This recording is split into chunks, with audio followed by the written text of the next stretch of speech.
everybody? It is JT Sports, and I know I'm live streaming out of nowhere. I know I look a little bit tired. I'm in my night clothes, but I just had to live stream this video. I couldn't wait to upload. I just had to do a live reaction because my guy Colin Cowherd. I really, really hope he sees this video. If you're watching this video after I live stream it, share it on Twitter at Colin Cowherd. DM it to him. Just spam this video to him because he needs to see this video because I love Colin Cowherd. I've been watching Colin Cowherd for years. I love him. And he has some crazy takes, which I like about him because he voices his opinion. He doesn't care about the backlash. But I I I just couldn't take it anymore. I gotta say something to my guy Colin Cowherd because my man just said that the Dallas Cowboys should trade Ezekiel Elliott. Now this video might be a little tough for me because I don't really have no notes. I'm really just doing this off general knowledge and off the dome. But I don't know why in God's name he thinks the Dallas Cowboys should trade Ezekiel Elliott. Now I understand Ezekiel Elliott talking about holding out the training camp for a new deal, even though he still has 2 years left on his deal. I understand that, right? But I mean, shouldn't he already be a priority anyway, since he is, the Dallas Cowboys' best player on the offensive side of the ball? I don't know if anybody recalls, but when he got suspended unfairly by Roger Goodell in the NFL, the Dallas Cowboys were a completely different team without Ezekiel Elliott. When Ezekiel Elliott does not play, this Dallas Cowboys team is entirely different. And Dak Prescott, a lot of Dak Prescott's success relies solely on Ezekiel Elliott being there. If Ezekiel Elliott isn't there, then Dak Prescott isn't a good quarterback without Ezekiel Elliott. He's a worse quarterback without Ezekiel Elliott. We saw what Dak Prescott was. He's not a quarterback who can carry your team to the Super Bowl. He's a guy who has to have a good supporting cast around him. And part of that is having had back Ezekiel Elliott.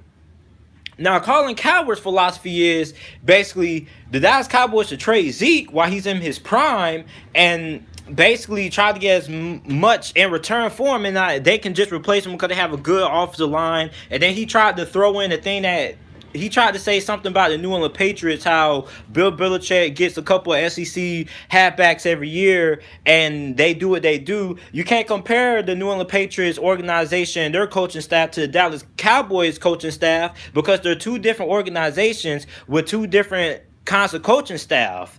Anytime you have an elite coaching staff like a Bill Belichick and the New England Patriots staff, then basically, of course, they can just take random players off the street, plug them in, and they can have some success there because that's a testament to how good of a head coach and a coaching staff that the New England Patriots have. But the Dallas Cowboys coaching staff, Jason Garrett, I love me some Jason Garrett, but Jason Garrett and this Dallas Cowboys coaching staff is not the New England Patriots coaching staff. Jason Garrett is not Bill Belichick, and Kellen Moore is not Josh McDaniels. You see the difference? There's a difference between the New England Patriots coaching staff and the Dallas Cowboys coaching staff. That's the difference. The difference is that Bill Belichick and Josh McDaniels and the whole New England Patriots organization, what they do is they game plan, they strategize. They strategize ways to get guys involved. They make deals the time that they have around them. Jason Garrett is a guy who was on the hot seat until the Dallas Cowboys made it to the playoffs this year. Jason Garrett has been a head coach whose job is always under question, besides when it comes to Jerry Jones. But because Jerry Jones is, I guess he just has some kind of succession or love with Jason Garrett. That's his boy. He just can't fire Jason Garrett. But let's just call a spade a spade. Jason Garrett isn't one of the best coaches in the NFL, and the Dallas Cowboys coaching staff isn't the New England Patriots coaching staff. So I don't understand Colin Cowherd's logic there, saying that the Dallas Cowboys could just randomly plug a hat back in and he have success. He might have success because of how good the offensive line is, but I mean, you're never going to find another Ezekiel Elliott, man. What's up with you live walking around? I'm a guy who can't sit down on a live stream, and this is really just sudden, man. But I mean, Colin Cowherd is tripping. First he said Baker Mayfield was better than Cam Newton. I didn't respond to that. But this video, I just have to respond to it because I don't know if he's been under the rock the last few seasons or last few years. But without Ezekiel Elliott, the Dallas Cowboys aren't the same team. And Dak Prescott literally needs Ezekiel Elliott, because without Ezekiel Elliott, Dak Prescott is a worse quarterback. We already saw what Dak Prescott is. He's a guy who needs to have talent. And the fact that he says that Ezekiel halfbacks are replaceable, I agree with that. But certain halfbacks you just can't replace. A guy like Ezekiel Elliott, a Saquon Barkley, a Todd Gurley, those are halfbacks that can't be replaced. You might find a successor that can have some success, but they're not going to have the same amount of success as a guy like Ezekiel Elliott or Todd Gurley would have. Ezekiel Elliott, Saquon Barkley, Todd Gurley are halfbacks that are once a decade or once in a generation, they call it. You're gonna find a hard time finding another halfback like those guys. Those guys cannot easily be replaced. So it doesn't matter how good your offensive line is. You can put another halfback in there and he might have some success back there. But I mean, you can't really trade Ezekiel Elliott. This guy has been their best player on the offensive side of the ball. Without Ezekiel Elliott, the Dallas Cowboys are a worse team. I don't care how good the offensive line is. Yeah, you can put another guy back there, but Ezekiel Elliott somehow makes Dak Prescott better. And we saw how Dak Prescott struggled without Ezekiel Elliott. So I don't really understand his logic there of trying to trade Ezekiel Elliott. I mean, now, if he was talking about the whole contract thing, then I can understand. But, I mean, still, they should be more focused on giving Ezekiel Elliott an extension right now than trying to negotiate with a guy like Dak Prescott when Dak Prescott wants $30 million. When we look at the highest paid quarterbacks in the NFL, we're talking about guys like Russell Wilson, Aaron Rodgers, Matt Ryan, Drew Brees, freaking who call it? Dak Prescott is not in that doggone conversation. Dak Prescott is not even a top 10 quarterback. So why would Dallas worry about giving this guy a contract extension versus the guy Ezekiel Elliott, who is basically the best player that they have on the offensive side of the ball, a contract extension? Now, I understand the fact that Ezekiel Elliott, his off-the-field antics and whatnot is something to cause concern, but really, you just can't ship a guy off. You're focused on giving Dak Prescott an extension, but not Amari Cooper and not Ezekiel Elliott. Ezekiel Elliott should be your first priority. You can find another Dak Prescott. If you want to find another average quarterback that needs talent around him, they're all around in the NFL. They're all around. You can find a solid backup quarterback, put him behind that Dallas Cowboys offensive line, and you might not miss a beat. Dak Prescott, I'm not saying he's a bad quarterback, but he's average. He's average. He could be replaced. That's the guy who they shouldn't be worried about trying to replace. Really. Dak Prescott wants $30 million freaking dollars and isn't even a top 10 quarterback.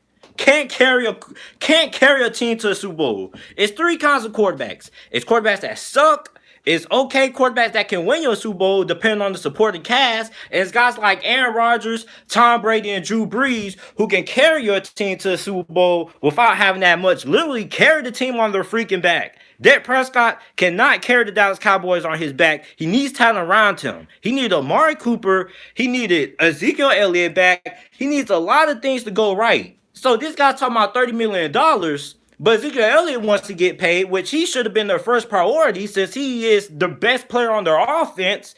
I know he has off the field issues, but why not make Ezekiel Elliott a priority? He's the best player on your offense. Now, Colin Cowherd keeps saying running backs don't last long, running backs this. Dude, Ezekiel Elliott, you're not going to find another Ezekiel Elliott. I understand the off the field issues, but mostly Colin Cowherd's argument was that running backs don't last long.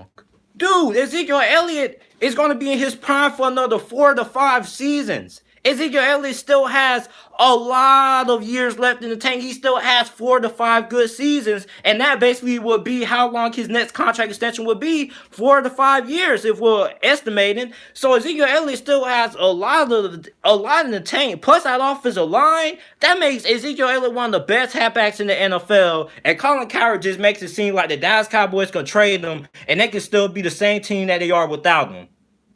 You're not going to trade Ezekiel Elliott without taking a step down. He's one of the best halfbacks in football. The offensive line is good, and whoever is back there might still be good, but it won't be Ezekiel Elliott. Ezekiel Elliott is a guy who causes so much attention on the defense side of the ball. Literally. When Dak Prescott is back there without Ezekiel Elliott, he's a different quarterback. We've seen what Dak Prescott has been without Ezekiel Elliott. So Colin Cowherd was just to make a whole entire argument about how Ezekiel Elliott isn't worth the money, how they should just go ahead and trade him because of the off the field issues. Then I will understand that. But he's making it seem, but what he said was that he should trade Ezekiel Elliott because halfbacks don't last long and this and that. And that's not, I don't think that's fair. I don't think you could use that for a guy like Ezekiel Elliott or Saquon Barkley. These are guys who are literally the best players on their team. If these guys get traded, if Ezekiel Elliott gets traded, the Dallas Cowboys, they'll still be a solid team. I still think they'll be a playoff team maybe, but they won't be as good as a team as they are without Ezekiel Elliott. Dak Prescott without Ezekiel Elliott is a worse quarterback. They're talking about Dak Prescott winning $30 million a year. They're focused on getting him a contract extension. What the hell has Dak Prescott did? What the hell has Dak Prescott did? Last time I checked, Dak Prescott needed Ezekiel Elliott and Amari Cooper. He struggled without Amari Cooper. I think quarterbacks that deserve to get paid $30 million are quarterbacks that despite the time that you have around them, they can still carry your team. A few years ago, what was it? 2016? Isn't that when Aaron Rodgers said we're going to run the table? Aaron Rodgers told the whole entire media that Green Bay was going to run the table and go to the playoffs. And what did? He carried Green Bay. I don't care about the Pro Bowls they had on that team. Let's be serious now. Aaron Rodgers guaranteed the Packers will run the table, make it to the playoffs. And he nearly carried them to the Super Bowl until they got decimated by an extraordinarily stacked Atlanta Falcons team. That's the kind of quarterback that deserves $30 million a year. Not a guy like a Dak Prescott who needs all this and all that and things to go right and perfect play calling and perfect blocking and perfect wide receivers and perfect running game. He just needs too many doggone things to go right for him to be effective. I think you can find a bunch of other quarterbacks who need a bunch of things to go right that you can pay less than what you would pay a guy like Dak Prescott. But instead of focusing on Ezekiel Elliott, your best player on the offensive side of the ball, they want to focus on getting Dak Prescott a contract extension. Talking about some leadership, his poise. Dude, isn't that what is required out of a quarterback to have some kind of leadership skills? So the fact that Colin Cowherd thinks that Ezekiel Elliott should be traded, I could understand if he said Ezekiel Elliott should be traded because he wants to sit out and this and that because of the off-the-field issues and how unreliable he is. I can understand that. I wouldn't be making a video if he said that. But the reason why I'm making this video is because he thinks that Ezekiel Elliott can be replaced or something like the New England Patriots do. He used the New England Patriots as an example. The New England Patriots, you cannot use a team like the New England Patriots in this example and compare them to the Dallas Cowboys. This is my last point. They're two different organizations with two different coaching staffs. Jason Garrett has been freaking on the hot seat for the last how many seasons now until last year when he made the playoffs? Come on now. The difference between the Dallas Cowboys coaching staff and the New England Patriots coaching staff. The New England Patriots, they plug in random guys off the freaking street and they have successful. Chris Hogan was playing motherfucking lacrosse. Dude played lacrosse in college. Lacrosse. And the New England Patriots made this guy look like a freaking all-star. This dude was a lacrosse player. Do you think Jason Garrett and the Dallas Cowboys coaching staff could make a dude like a Chris Hogan what he is now? Are you serious, Colin Cowherd? You think you use the New England Patriots to compare them to the Dallas Cowboys coaching staff? Is the difference between Bill Belichick and Jason Garrett, one of the most underachieving coaches in the NFL? Him and Mike Tomlin are tied for underachieving. Are you serious, Colin Cowherd? You cannot replace a guy like Ezekiel Elliott. You can trade him away, but your team is going to be worse. Your whole team lives and dies by Ezekiel Elliott playing. Your offensive line might be good, but that Prescott won't be good without Ezekiel Elliott. Do you not know how much attention Ezekiel Elliott draws on the defense side of the ball? And you think you can just trade him? You just can't do that. Pay the guy what he wants. I'll pay the guy whatever he wants. I would rather pay Ezekiel Elliott than pay Dak Prescott $30 million a year? Are you serious? Are you serious? This is it for this video. My phone finna die, but Colin Cowherd got me heated, man. I love me some Colin Cowherd, but man, he was tripping that take. I can understand if he was just strictly talking about the character issues, but this dude tried to say that halfbacks don't last long because their lifespan and this and that. You got Ezekiel Elliott has like 4 or 5 good years of football. How can you trade a guy who still has 4 or 5 years of his prime? I understand if dude was like 31 years old and regressing, but this dude is in his prime. Are you serious? He's the best player on the offensive side of the ball. I'm done, man. I'm finna pass out, man. Colin Cowherd tripping. Hope y'all send this to him. I hope he sees this video because Colin Cowherd, man, I love you, man. But your takes are freaking crazy. That's what I love about you. But boy, I let you slide with the Baker Mayfield and Cam Newton thing you said. I make a video about that. But I had to call you out on this Ezekiel Elliott stuff because you are tripping. Best player on the Dallas Cowboys, and you want to trade him, but you want to pay a guy like, but Dak Prescott wants to get paid $30 million a year like he's a Aaron Rodgers or a Tom Brady. Man, get out my face with that crap, man. Get out my face.